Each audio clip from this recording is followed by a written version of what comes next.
ठीक है इमदाद सुमरा, वडी मेहरबानी अवां के ताज़ा तरीन सूरत हाल बाबत अपडेट कयो। नाज़िन ब्रेकिंग न्यूज़ अवां शेयर कंदासीं। सामूंडी तूफ़ान बीपर जॉय उन बाबत तव्हांखे अपडेट ॾे रहिया आहियूं। सामूंडी तूफ़ान खां अॻु कराची में तेज़ हवाऊं M9 मोटरवे ते मीटीअ जो तूफ़ान मुख़्तलिफ़ हंधनि ते केतिरा ई वण किरी पिया आहिनि ऐं छपरा उॾामी विया आहिनि। ठटे बदीन सिजावल खां पोइ थरपारकर उमरकोट ऐं टंडे अलायार ज़िलनि में बि एमरजेंसी लागू कई वई आहे, जॾहिं त सामूंडी तूफ़ान जे ख़तरे खे नज़र आॾो रखंदे इस्पताल में पिण डॉक्टरनि ऐं ॿिए अमले जूं मोकलूं बंदि कई वयूं आहिनि।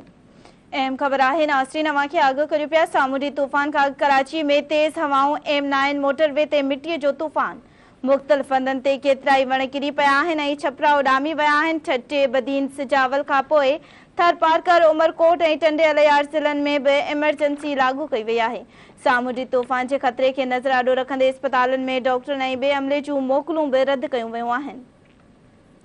नाज़रीन अवां खे आगाह करे रहिया आहियूं बीपर जॉय तूफ़ान बाबति।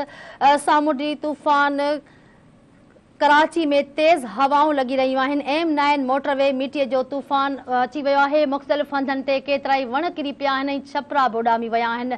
ठटे बदीन सिजावल खां पोइ थरपारकर में उमरकोट ऐं टंडे अलायार ज़िलनि में बि एमरजेंसी लागू कई वई आहे।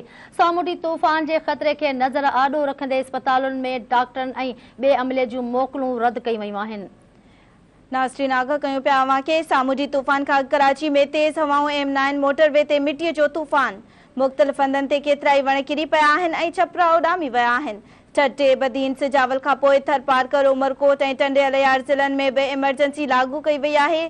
सामूंडी तूफ़ान जे ख़तरे खे नज़र आॾो रखंदे इस्पतालुनि में डॉक्टरनि ऐं ॿिए अमले जूं मोकलूं बि रद्द कयूं वयूं आहिनि।